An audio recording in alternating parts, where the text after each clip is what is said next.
Hi everyone, my name is Paul King-Brown. I am a divorce coach dealing with people who suffer with trauma and devastation from infidelity. I am really happy today to introduce you to someone I've just met, and she's a wonderful lady, Julie Mann. Julie, how are you? I'm good, thank you, and thank you for that lovely introduction. Fantastic. So I've got some questions for you, and I really wanted my people to basically just to know you and get to know you and what really moves you. But before we start really, I really wanted to, the thing that got me initially was that you started off as an actor, you're an actor. And I wanted to know the journey and what was your motivation to be an actor? I've actually been an actor, Paul, for over 40 years, which sometimes I can't quite believe that. Yes. But it started when I was younger in it, and I just happened to have a kind of a knack for being able to listen and take off accents and things like that. But what happened when I was smaller was that actually probably when I was about 4 or 5, I actually had warts. Now, I didn't just have just a couple of warts, like most kids do. My hands were literally covered. And of course, at that age, no one, quite understandably looking back, wanted to hold hands with me in the playground. Now, when you're 5, and no one wants to do that, that's a really big deal. So I made it mean 3 things. I made it mean that I wasn't like anyone else, I'd never fit in, and no one liked me. And really, from that moment, I didn't realize it consciously, but unconsciously, I decided that I would always be separate. And, there was something wrong with me. And basically, as I grew up, a number of things happened in different situations, which confirmed my belief, which is what we look for when we have a belief, that actually I was no good. There was something wrong and I'd never really be all right. There was, And what happened was when I realized that I liked acting, and partly that was because I could escape from this, being myself, which was not good enough. I was able to feel comfortable in that environment. Yes. But it was really, although I had a talent for it, it was really, I enjoyed it more because I could be someone else, because someone else, of course, was much more interesting than me. And of course, you can hide behind someone else's very interesting words. Yes, absolutely. Yeah. So if you were, I was thinking this as I was approaching this interview, I was thinking, if you wanted someone to play you, who would you want to play you? Who do you see yourself? Gosh, I've never been asked that. Wow. It would be bits of different actors, I think. Yeah, who? Specific type. So it would be a bit of, although you might not see it today, it would be a bit of Julie Walters. I had Julie Walters. Did you? Yes. Yay. Yes. Yay, Julie Walters. Also, I don't know, there are aspects of me in lots of people. So yes. I saw when I was thinking of the question, I was thinking of Julie Walters in Educating Rita. I saw you. My goodness, that is just such a great role. Yes. That is, thank you. I take that as big tick. Brilliant. One of the things that we've only just got to know each other, but one of the things that I really liked was very obvious about you is that you've got this incredible zest for life, but you were divorced. So I'm interested, especially my audience would be interested in how you stayed this positive. What was your divorce journey like? It's always very painful. Yeah, I was married to my husband for about 15 years. And I was working as an actor. I was a mum by then. Also I had trained to be a hypnotherapist initially. And that came out of me having panic attacks and me visiting a hypnotherapist and then thinking, oh my goodness, this is amazing. What if I could do that? Then I discovered life coaching and EFT. And of course, that is about looking for what is possible. It's not about looking at the past. It's about looking at what you can do. Looking for a win-win. Yes. Looking at the positive, reframing stuff. So I already had, training in looking for other things. But like you say, divorce is incredibly painful, even for those people whose decision it is to be divorced, because I think partly that is the kind of the grief of losing the dream of the forever Absolutely. story. And also, of course, when you split up, if you've got children, you know, it's all that, and it is a painful thing. So I think even though obviously it was painful, firstly, I had to create a whole new life for myself. Yes, I wanted to carry on acting. Yes, I wanted to carry on seeing clients, but without a pension and without a husband who was contributing far more to the household than I was, I needed another source of income. So I think when I split up with my husband, I had to find ways of being resourceful. And actually, I buried a lot of the grief. And the grief wasn't just around the relationship, but also the fact that my daughter, so we split up when she was nearly 13, but when my daughter was 15, and she wanted to do whatever she wanted to do, and her dad was more in line with what she wanted than I was, she decided to go and live with her dad. And for me, that was a huge traumatic thing that happened. But even then, because I realized, obviously I was upset about it, but I was so busy firefighting and trying to make my life work that I didn't get present to the grief. And what actually happened was I unconsciously made it mean that I'd failed as a mother totally. And that actually I didn't deserve success. So even though that wasn't a conscious thought, that was buried underneath. I was a big failure. And so anything I tried to do, I was doing all the right things, but I wasn't getting the success that I was wanting, because actually deep down, I didn't think I deserved it. I was having car accidents. I was hurting myself, I was falling over. I was, things were breaking around me. It was happening everywhere. So I think that I didn't really, in answer to your question, I wasn't really present to the grief at the time. And it was something that's kind of seeped out, because it seeps out over time. But also I was trained to look for the positive. So, okay, what now? And I think that's a great way to look at things. And it's really important to heal that other stuff.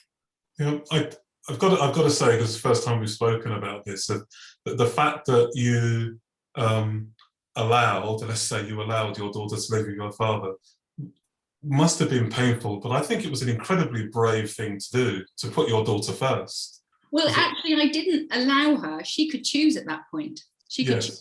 So she chose. She chose. And even though I was very upset about that choice, I actually had to, I always wanted her to come back. And we have a great relationship now, by the way, but I used to leave her door open physically and metaphorically so she could come back. And I would go in morning and night and talk to her as if she was there, and just imagine the relationship that I wanted us to have. And actually, over the years, that is the relationship we have. It's fantastic. Yeah. So how, obviously these things are roller coasters. So how would you say you were able to not be bitter and stay uplifting? Because you have clients, you've got other things you need to do, you have to remain positive to them, and at the same time you're going through this experience. How did you maintain that sort of equilibrium? I realized that wasn't going to make me happy, feeling like that. And actually, regardless of whether I thought it was, life, my dad used to say to me when I was younger, life isn't fair. And I used to get so upset about that, but actually life isn't fair. And we all have our own, view of what's right. And in my husband's eyes, what he did wasn't right in my eyes, but, in his eyes, what I did wasn't right. So, it's like neither of us were right. What happened. So I realized that I had to look for what I could do. And I had to find ways to be okay myself, to be more peaceful, to be calmer, to be happy, to be whatever. I had to look for what I could do, because the alternatives were just too painful. And it's not like I didn't experience pain, because I did. But I think it's really important to focus on what you can do, because what I know is that what you focus on expands. Yes. That's So true. so if you focus on debt, what do you get? You just get more debt. Yes. You know, you focus on feeling scared, you just feel more scared. I just wish that as you're talking, I wish that I'd met someone like you before, because in my own experience, I remember I just allowed the fog and the darkness to just be my life. I couldn't see out of it, but I didn't know how to peek out. I didn't know where to look or where to go. You talk about the idea of being now. Now was the pain, and I never saw a way out of it initially. So anytime I meet anybody saying the words that you're saying, I'm like, wow, this could have saved me 10 years. You know. I think the thing is, though, that we only do what we do with the resources that we've got, and those Yes. resources, easy for me to say, weren't available to me at, maybe weren't available to you at that time, like you say. No, absolutely. And maybe I had different resources. I was already part of a tribe of people, so I had collected, in a way, a tribe of people that thought in a similar way to me. So they weren't going to listen to the doom. They were going to acknowledge it and listen to me, but they weren't going to go, oh yes, it's terrible. Whereas there were other people who would say, oh, he's a bastard, he's this, he's that. What use is that? What use is that? It's not. And actually, although sometimes that feels good, that feels, we get something out of that, it doesn't further anything. It just keeps us more stuck in what we're Absolutely. in. I also think that, and I'm not very good at gender wars, but I do think that from my experience as a man, I experienced it very differently. So I was so maybe egotistical. I didn't want to admit my failings or my failure or my loss. So I spent a lot of times almost pretending that it didn't exist, until, in terms of sharing it, in terms of, I knew it existed in me, but I sort of faked this life outside of me because I was so ashamed of it. So I'm really, I'm glad that we live in this age where there is more resources, more help, and just more honesty about vulnerability, I guess, from that standpoint. One of the things, though, Julie, which I've thought about, and then what you're into, is that from this experience, or you're really into this wellness space, and you're really about healthy and well-being in very different ways. I'm not going to pretend to I know everything, but tell me about your focus. What is your focus in this space? What do you do in it now? Well, so what happened, I mentioned to you earlier that when my husband asked for a divorce, being an actor and being a life coach and EFT practitioner, which incidentally is the tapping technique, on its own, without a pension, approaching 60, I was approaching 60, I'm now 63, was not going to be enough. It was not going to give me enough right now money, but also enough to create a future for myself, because there isn't anyone who's going to rescue me. And I think when I was younger, before I got married, I thought maybe there was someone who's going to rescue me. And maybe I thought that was my husband. Clearly that didn't turn out. So I knew I needed something, and I didn't know what, but I knew I needed something that's going to be flexible, because if I tried to get an ordinary job that paid by the hour, I couldn't earn enough to equate to a pension. And if I wanted something that would give me that pension type money, then I'd have to retrain probably, but also I wouldn't be able to do my acting, which comes up when it comes up, and I have to be flexible for that. So it needed to be something that was going to allow me to work anytime, anywhere, and create, more than right now money. And I had no idea what that could be, but I knew there must be something. And then my friend introduced me to a company called Arbonne. I'd never heard of them. Online, nearly 42 years old, in the network marketing industry, never heard of it, didn't know what she was talking about. So I thought, well, if I hadn't heard of it, it must be rubbish. Anyway, because I was rather desperate, really, because I needed something, and also it had to, fit the criteria I was looking for, I was sensible enough to take some time to listen to what she had to say. And when she explained that I could carry on doing what I was doing and just add this in, it blew me away, because I realized the potential of the business model. And it was really at that time, even though I knew the basics to health. I think most people do. We know that we need to exercise enough and, eat things that are nutritious.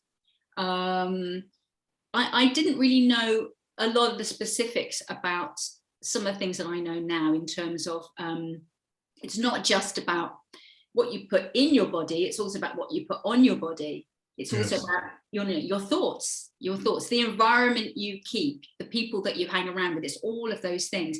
And I think I just learned these things. Well, I just learned these things starting this new online business. I had my friend to hold my hand, which was amazing, because I never saw myself as a business person. But over time, I learned some basic things which I had no idea about before, that have really added enormous value to my life. And now I show other people how they can create an income alongside, their family, maybe traveling, whatever else they're doing, so that they can have some choice, because I think that's what we're looking for, really. Yes. Choice. But we are looking for good health, aren't we? We are looking for good mental health and good physical health. We want to live a zestful life.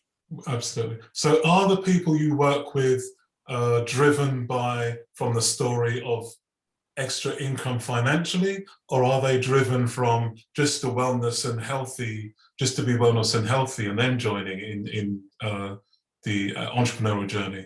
I think it's a mixture, but I think most people in the world probably would like a bit of extra money, and a lot of people would love more time. And with the business model of network marketing, we create time leverage. So it actually means that you get paid when you're not working, which means we can free ourselves up to do more of the things that we want to do with the people that we want to do it with. So it's a mixture of people. For me, I had to create that pension. Yes. And for other people, they want some sort of purpose. They want to be, they want to make a difference on the planet. I think we all really do want to give back. Yeah. We like, I think, as human beings, making some sort of difference. Yeah. I discovered, I think you're so true in that making a difference. I was around Notting Hill when Grenfell happened, and in a world where everybody would say London is a cold place, lonely place, I just saw incredible giving, incredible kindness. It's just when people just needed almost a place to go, they needed, okay, there. And then once they had a focus, then they really poured in. So I think you're absolutely right in that regard. Yeah, and I think it can be very selfish and lonely when we're all about ourselves. And that can happen when we're going through dark times. Absolutely. Rather than reaching out, but surrounding ourselves with people who can have our back and lift us out of that, rather than go knock us back down in again. I think it's really important. So I've got two questions. One of them is my question, and one of them is I've got to tell my people that I've stolen the question from you. But the first question is what is amazing about, in your experience, what is so amazing about working with you and working around this? What would be, why would anybody want to do this? Why would anybody want to do the business model or work with me? Well, no, with you. With me. With you. I know why when I see the name Julie Mann, I personally think, well, it's going to be uplifting, it's going to be inspirational, she's going to be smiling. She's also, the other thing that people might not know about you is that you actually tell it as it is, so which is good. If you're too sensitive, tough, but you tell it as it is, but actually you tell it in love, and I love that about you. So, maybe I've asked my own question. Thank you, Paul, for saying that. And I have to say, I feel exactly the same way. But then your people know all about who you are. So I think that what you've just said is how I would like to be seen. I love to have fun. For me, it's really important to be playful, and I've spent my life being paid to be someone else. And I am 63 now, and it's taken me a long time to realize the importance of just being ourselves. When I interviewed you on my channel is Real People, Real Transformational Stories. I think it's so important to be real. I want to be real with people that work with me. I want to be straight, because the industry that I'm in, it's not always easy. It's a very simple and very clever business model, but actually people get taken out of the game because of what goes on between their ears. So I'm very clear with people that it does involve getting out of your comfort zone. But let's face it, a life in your comfort zone is just a little bit dull. It's a bit boring. Every time I hear people say, you know, get you out your comfort zone, initially I think like, no, but then when I'm out of it, I'm actually exhilarated, and I'm like, you know, you're trying to achieve, and then afterwards you say thank you for doing something that I didn't want to do. I mean, my wife at the moment is a very, very busy lady, but she's been cooking recently. And she's cooking so well, she's got me eating things I'd never eat. You know, she's got me eating butter beans. I hate butter beans, but somehow curried butter beans is amazing. Ooh. You know, it's amazing when, Wow. you know, out of your comfort zone can be as fun as in your comfort zone, for want of a better phrase. So the question that you asked me, that when you asked me, I was like, that's a difficult question, but it was a wonderful question, was what do you really want people to know about you? Oh, See, it got you as well. Yeah, no, that's fine. I don't mind being got. I want people to know that the importance of being themselves, and that I believe that my purpose on this planet is to help people really step into themselves, to be unapologetically themselves. If I could be known for to be someone who has helped someone be themselves, that would be a huge, huge gift. I think that it's so, so important, and that I was a kind, loving person, and that I was fun. Well, you are. And Julie Mann, thank you so much for talking to us today. Thank you. Thank you, Paul.